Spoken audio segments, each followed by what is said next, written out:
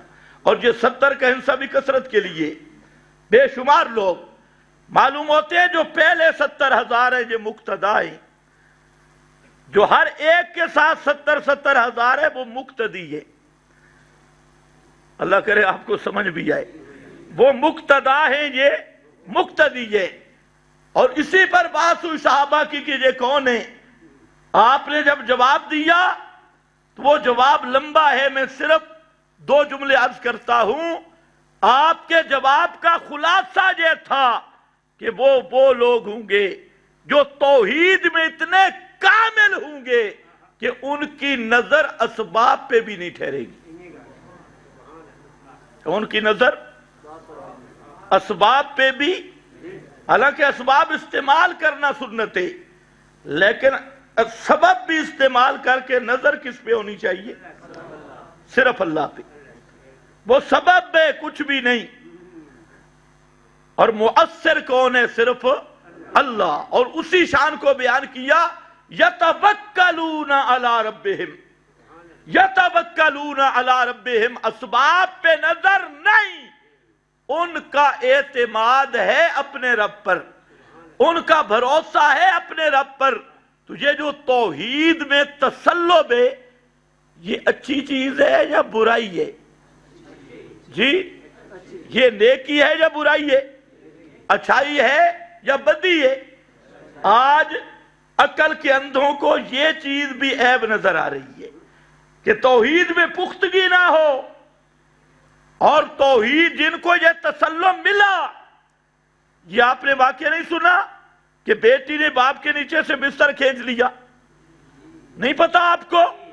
تو یہ کیا تھا؟ تشدد تھا. تشدد یہ ہے تسلب. توحید کی پختگی. باپ بیٹے کا سر لے رہا ہے، بیٹا باپ کا. صحابہ حضرت عبداللہ ابن عمر بلکہ ابن عباس وہ ہاتھ ملا رہے تھے اور ایک صوفی نے بھی ہاتھ ملا دیا. تو سب سے پہلے گئے ہاتھ دھو کے آئے، کہتے ہیں انہو مشرک، یہ مشرک ہے. میں آنکھیں میں ویکھا نہیں تے ہاتھ نال ہاتھ مل رہے تھے، پہلے میں ہاتھ نو دھو سا. توجہ ہے نا؟ ہاں مسئلہ شریعت ہے جو تسی سن کے بھی حیران ہو سو. بہرحال اتنی گل تو سمجھ آئیے کہ صحابہ مشرک نو کتے تو بھی بدتر سمجھ دیا، خنزیر تو بھی زیادہ بدتر سمجھتے تھے. تو یہ قابل تعریف چیز ہے یا قابل ذم ہے؟ بعض عقل کے اندروں کو یہ چیزیں کیا آ رہی ہیں؟ عیب جی کسی کو کہنا کچھ نہیں. میں کہ یہ سبق تا ریونڈ دے تیرے بچ کتوں آئے جراثیم، اور شاتی بھی کہلوائیں اور کسی کو کہنا بھی کچھ نہیں. کہ ابو جال دا نام آندہ نہیں؟ ابو جال کا نام ابو جال تھا؟ وہ حدیث نہیں پڑھی جو آپ نے ہدایت کے لیے 2 عمروں میں سے 1 عمر دے دے؟ توجہ ہے نا؟ تو ابو جال کا کیا معنی ہے؟ جہالت دا گٹر، جہالت دا، ہاں جس جہالت پی ایچ ڈی کی تھی ہوئے نرا جاہل. اب اگر شکر ہے یہ مولوی بعد میں پیدا ہوئے، اگر یہ وہاں ہوتے تھے کتنے نئے اخلاق کے خلاف ہو گئی ہے. زبان میں بڑی تیزی ہے، بڑی شدت ہے، سختی ہو گئی ہے. لیکن ابو جال کو ابو جال کس نے کہا؟ صحابہ نے. تو اب انہوں نے سختی کی ہے. تو کہتے ہیں کسی کو کہنا کچھ نہیں چاہیے. تو پھر ابو جال کو بھی ابو جال نہیں کہنا چاہیے، ابو لہب کو بھی ابو لہب نہیں. ایک مولوی مجھے کہتے ہیں جی آپ سختی بڑی کرتی ہیں. میں نے کہا سورۃ اللہب سنا، ساتھ ترجمہ بھی کر کہ تبت یدا ابی لہب. میں نے کہا میں نے تو کسی مولوی کی گھر والی کا نام نہیں لیا، یہاں قرآن تو تبت یدا ابی لہب، آگے امراتہ حمالۃ ابو جہل دی راندہ نام بھی لے، امراتو ابو لہب دی زنانی کا بھی نام لیا۔ اور شکر ہے اس ماحول میں جو مولوی ہوتے کہتے توبہ توبہ توبہ توبہ، یہ تو ذاتیات چھیڑ رہا ہے، یہ تو ابو لہب کی زنانی کیا کوئی ہے اتنا اخلاق کے خلاف۔ یہ شکر کرو یہ لیٹ پیدا ہوئے۔ اور یہ جو نظریہ ہے، یہ جو بیماری ہے کہ جو چیز قابل مدح ہو اس پہ مذمت کرنا، جو قابل مذمت ہو اس پہ مدح کرنا، یہ ہر بد فطرت قوم کی رہی ہے۔ حضرت لوط نے دعوت دی،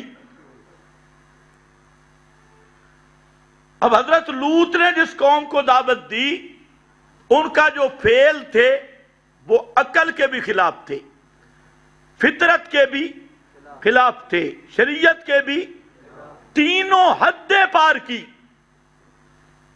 ہم جنس پرستی تینوں حدیں پار کی۔ حضرت لوط پیغمبر نے ان کو دعوت دی، اب جب جواب نہ بنا قرآن نے ان کا جملہ لیا اور اسی حقیقت کو واضح کیا کہ بسا اوقات خباثت چھپانے کے لیے، خباثت پہ رد کرنے کو لوگ عیب سمجھ لیتی ہے، حالانکہ ضابطہ یہ ہے کہ اپنی غلطی مان کے اس کی اصلاح کرنی چاہیے، غلطی اپنی الزام دوسرے پہ۔ تو اللہ نے فرمایا فما جواب قومہ الا ان قالوا، فما کان جواب قومہ الا ان قالوا، قوم لوط کو جب حضرت لوط نے سمجھایا کہ ان خباثتوں کو چھوڑ دو، اس بے غیرتی کو چھوڑ دو، جب حضرت لوط نے دعوت دی ان کے پاس جواب کوئی نہیں تھا، الا ان قالوا اخرجوا آل لوط من قریتکم، انہوں نے کہا بھائی یہ لوط جو دعوت دے رہا ہے کہ ہم خباثتیں چھوڑ دیں اور یہ شیطانیاں چھوڑ دیں، بس ایک ہی علاج ہے کہ حضرت لوط کو نکال دو، اخرجوا آل لوط من قریتکم۔ اب انہوں نے کہا حضرت لوط کو بستی سے نکال دو۔ اب ایمان سے بتائیں کہ حضرت لوط کی دعوت حق تھی یا ان کی قوم کی دعوت؟ حضرت لوط کی دعوت حق تھی، اس کی بات سچ تھی، لیکن انہوں نے میٹنگ بلا لی، جو مد مقابل تھے انہوں نے کہا اخرجوا آل لوط من قریتکم، آگے الزام دیکھو، انہم اناس یتطہرون، اے جڑے بندے نے، یہ جو آدمی ہیں یہ پاک باز ہیں، اور پاک بازوں کو ہمارے ساتھ رہنے کی اجازت نہیں، یہ ہمارے والی خباثتیں نہیں کرتے، اس لیے ان کو ہماری جماعت کے ساتھ رہنے کی اجازت نہیں۔ اخرجوہم، اخرجو آل لوط، اب یہاں سے یہ فیصلہ کر لو کہ قوم لوط کی ساری خباثتیں ہونے کے باوجود انہوں نے حضرت لوط پہ الزام کیا لگایا کہ ہمیں یہ خباثتوں سے منع کرتا ہے، اس لیے یہ لوگ ہیں پاک۔ انہم اناس یتطہرون کے تین معنی ہیں، ایک معنی یہ ہے کہ یہ لوگ ہیں پاک، ہماری خباثتوں میں شریک نہیں ہوتے، اس لیے ہم خبیثوں کے ساتھ رہنے کی ان کا حق نہیں۔ اخرجو آل لوط، اللہ نے فرمایا ذرا نکالو، لوط علیہ السلام کو بستی سے نکالو، اور جو تم ہو خبیث تو اپنے دن بھی گن لو، تم نکالو گے بستی سے اور میں تمہیں نکالوں گا پوری دنیا سے، دنیا سے نکال کے جہنم کا ایندھن بنا دوں گا۔ تو اللہ نے جہاں پر یہ مسئلہ بھی بتا دیا، جب عقل و فطرت مسخ ہو، معروف منکر، منکر معروف، نیکی بدی، بدی نیکی، حق باطل، باطل حق، قابل مدح قابل ذم نظر آنے لگے، تو پھر اللہ کا دوسرا عذاب ہوتا ہے مہر جباریت، جس کا آخری اسٹیشن جہنم ہے۔